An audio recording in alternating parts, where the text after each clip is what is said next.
মাননীয় সদস্য রুমিন ফারহানা, আপনার সময় 1 মিনিট। মাননীয় স্পিকার, আপনাকে ধন্যবাদ।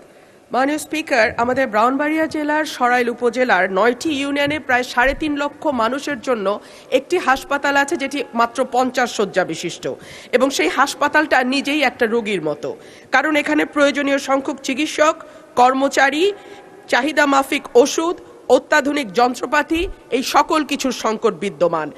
আমাদের এই হাসপাতালটিতে 10 কোটি টাকা ব্যয়ে একটা 6তলা ভবন নির্মাণের পরিকল্পনা নেওয়া হয়েছিল, কিন্তু 5ই আগস্টের পর ঠিকাদার পালিয়ে গেছে মাননীয় স্পিকার। সো এখন ওই পুরনো দোতলা যে ভবন, যেটি এমনি ভবনটি দেখলেই রোগাক্রান্ত মনে হয়, সেই ভবনটিতেই কাজ চালানো হচ্ছে। জানা গেছে এই হাসপাতালে কনসালটেন্ট সহ চিকিৎসকদের 9টি, নার্সের 6টি, মেডিকেল টেকনোলজিস্টের 2টি, ফিল্ড স্টাফের 15টি, স্বাস্থ্য সহকারী 8টি এবং আদার্স 19টি, প্রেষণে থাকা পদ সহ 64টি পদ শূন্য রয়েছে।